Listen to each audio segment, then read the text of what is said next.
रही है।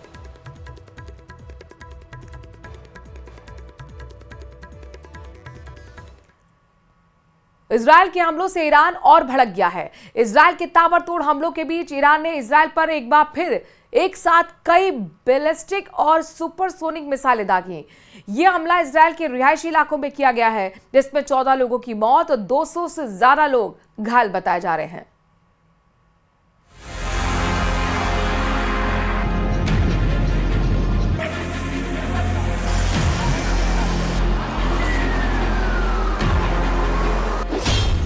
इजराइल के बड़े शहरों पर ईरानी मिसाइलों की बारिश।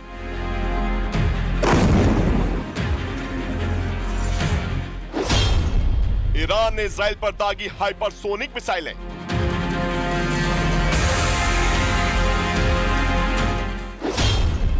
इजराइल ने आसमान में रोकी ईरान की कई मिसाइलें।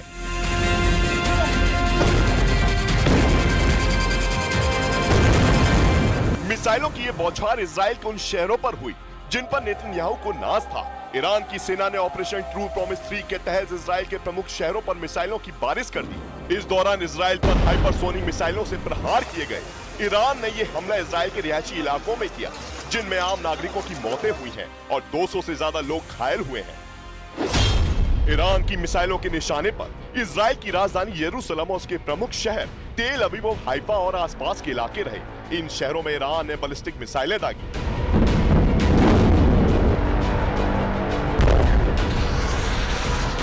इजराइल के हाइफा शहर की तस्वीरें देखिए, ताबड़तोड़ मिसाइलों की बारिश हुई। ईरान ने हाइफा शहर पर अपनी ताकतवर मिसाइल फतह 1 से हमला किया, जो एक हाइपरसोनिक बैलिस्टिक मिसाइल है।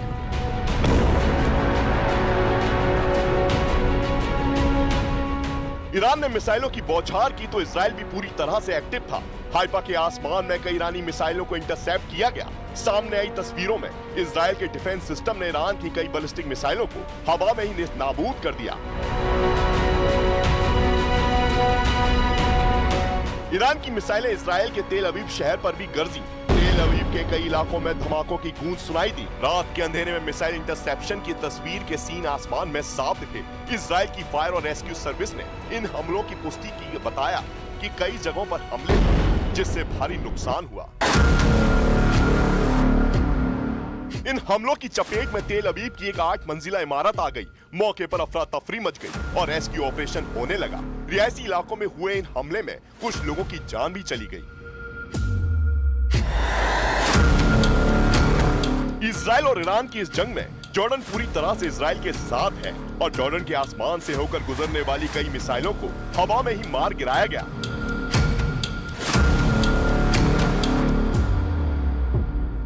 यरूशलेम के आसमान से भी ईरानी मिसाइलों की बारिश होती नजर आई। हालांकि इन हमलों की चेतावनी पहले से ही थी, इसलिए स्थानीय लोग पहले से ही बने बंकर में छिप गए थे।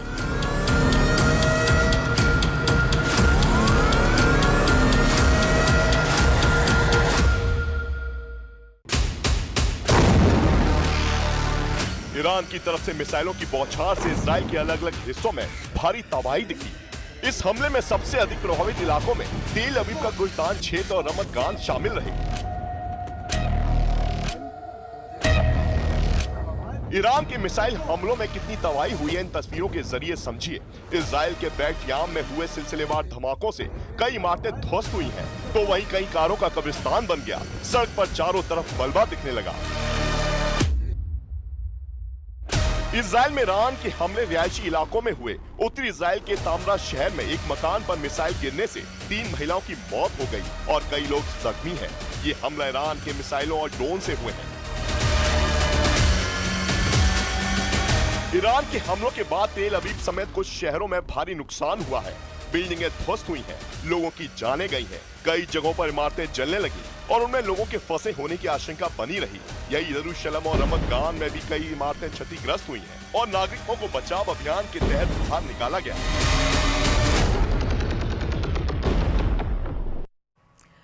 ईरान और इजरायल के बीच जंग भीषण और विध्वंसक हो चुकी है। इजरायल के हमले का जवाब ईरान हाइपरसोनिक बैलिस्टिक मिसाइल से दे रहा है। ईरान का दावा है कि उसके हमले में इजरायल को बहुत बड़ा नुकसान पहुंचा है, तो वह इजरायल दावा कर रहा है कि उसका एयर डिफेंस सिस्टम ईरान के हमलों को जॉर्डन से आसमान में नाकाम कर दे रहा है।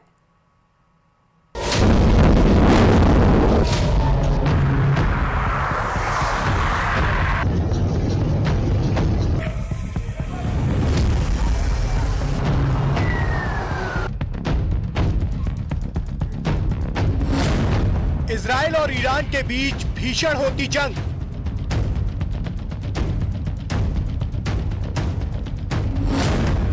जॉर्डन के आसमान में ईरान की मिसाइल इंटरसेप्ट।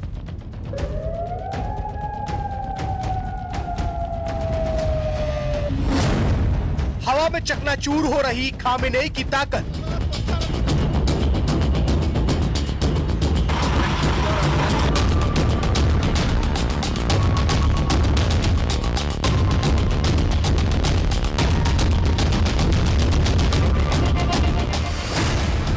इजराइल पहुंचने से पहले धुआं धुआं ईरानी मिसाइलें।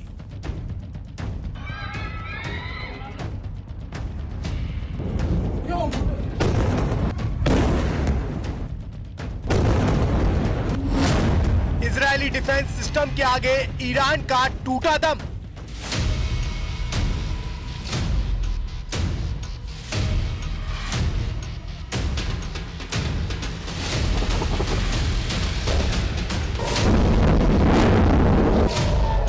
ईरान और इजराइल के बीच जंग भीषण और विध्वंसक हो चुकी है। इजराइल के ऑपरेशन राइजिंग लाइन के जवाब में ईरान ऑपरेशन ट्रू प्रॉमिस 3 चलाकर लगातार इजराइल के बड़े शहरों को टारगेट कर रहा है। लेकिन इजरायली डिफेंस सिस्टम के आगे ईरान की ताकत फीकी पड़ती दिखाई दे रही है। Israeli air defence system Iran की मिसाइलों को इजराइल पहुंचने से पहले जॉर्डन में ही इंटरसेप्ट कर रहा है। इजराइल का दावा है कि उसने तेहरान में मौजूद रक्षा मंत्रालय को निशाना बनाया। इसके अलावा तेहरान के बुशहर में ऑयल डिपो और गैस रिफाइनरी समेत 150 से ज्यादा ठिकानों को हिट किया। 2 दिन की लड़ाई में अब तक 100 से ज्यादा ईरानी मारे जा चुके हैं, जिसमें 9 न्यूक्लियर साइंटिस्ट और 20 से ज्यादा ईरानी कमांडर्स शामिल हैं। इसके अलावा 350 से ज्यादा ईरानी नागरिक घायल बताए जा रहे हैं। जिसके बाद ईरान की राजधानी तेहरान समेत 7 राज्यों में एयर डिफेंस सिस्टम एक्टिव कर दिया गया है। वहीं ईरान ने भी पलटवार करते हुए इजराइल पर 150 से ज्यादा मिसाइलें दागी है। दावा किया जा रहा है कि ईरान के हमले में 10 से ज्यादा इजरायलियों की मौत हो चुकी है और 300 से ज्यादा नागरिक घायल बताए जा रहे हैं। इस सब के बीच ईरान ने 3 इजरायली F-35 विमान गिराने का दावा किया है। हालांकि अब जो तस्वीरें सामने आ रही हैं, उसमें ईरान के हमलों को इजराइल जॉर्डन के आसमान में ही इंटरसेप्ट करता दिखाई दे रहा है। मतलब जो मिसाइलें इजराइल के बड़े शहरों को टारगेट करते हुए ईरान लॉन्च कर रहा है, वो इजराइल पहुंचने से पहले ही जॉर्डन के आसमान में ढेर कर दी जा रही है, जिससे ईरान बैकफुट पर नजर आ रहा है। इजराइल के 3 एयर डिफेंस सिस्टम उसके लिए रक्षा कवच की तरह काम करते हैं। पहला आयरन डोम, जो शॉर्ट रेंज मिसाइलों को इंटरसेप्ट करने में सक्षम है। दूसरा डेविड स्लिंग, जो मध्यम से लॉन्ग रेंज मिसाइलों को इंटरसेप्ट करता है। और तीसरा एरो 3, जो लॉन्ग रेंज और बैलिस्टिक मिसाइलों को आसमान में ही इंटरसेप्ट कर देता है। आयरन डोम डिफेंस सिस्टम 70 किलोमीटर दूरी और 10 किलोमीटर ऊंचाई तक हमले को रोकने में सक्षम है। आयरन डोम सिस्टम इजराइल में 2011 से ही तैनात है। David sling defence system 300 kilometre दूरी और 15 किलोमीटर ऊंचाई तक हमले रोकने में सक्षम है। David sling defence system Israel में 2017 से तैनात है। एरो 3 डिफेंस सिस्टम, ये डिफेंस सिस्टम 2400 किलोमीटर की दूरी और 100 किलोमीटर ऊंचाई तक हमले रोकने में सक्षम है। एरो 3 डिफेंस सिस्टम भी 2017 से ही इजराइल में तैनात है, जिसकी मदद से इजराइल ईरान के हमलों को नाकाम कर रहा है। और दूसरी तरफ इजराइल लगातार ईरान के बड़े शहरों में तबाही मचा रहा है, जिससे खामेनेई की नींद उड़ चुकी है। नेतन्याहू ने ईरान को चेतावनी देते हुए कहा है कि इजराइल की ओर से अब तक किए गए हमले तो कुछ भी नहीं है। आने वाले दिनों में इजराइल की सेना ईरान में और भी बड़े और खतरनाक हमले करने वाली है। הודות לתקיפות חיל האוויר והמודיעין המדויק של אגף המודיעין שנאסף במשך שנים, פרצנו את הדרך ללב איראן. לאחר פגיעה שיטתית ומתוחכמת במערכות ההגנה האווירית של איראן, מאות מטוסים וכלי טיס ישראלים אוחזים כעת בעליונות אווירית במרחב של מערב איראן וטהרן. वहीं ईरान की धमकी के बाद अमेरिका के राष्ट्रपति डोनाल्ड ट्रंप ने भी ईरान को सख्त लहजे में जवाब दिया है। ट्रंप ने वॉशिंगटन में सेना के 250वें वर्षगांठ पर आयोजित मिलिट्री परेड में बड़ा बयान दिया। डोनाल्ड ट्रंप ने कहा कि अमेरिका को धमकाया तो नतीजे भुगतने होंगे। उन्होंने कहा कि अगर ईरान अमेरिका को चेतावनी देगा तो उसे हमारे जवानों का सामना करना पड़ेगा। और उसकी हार तय है। इस बीच खबर यह भी है कि अमेरिका मिडिल ईस्ट में विध्वंसक युद्धपोत भेज रहा है, जिससे इस भीषण जंग में इजराइल का पलड़ा और भी ज्यादा मजबूत होता दिखाई दे रहा है।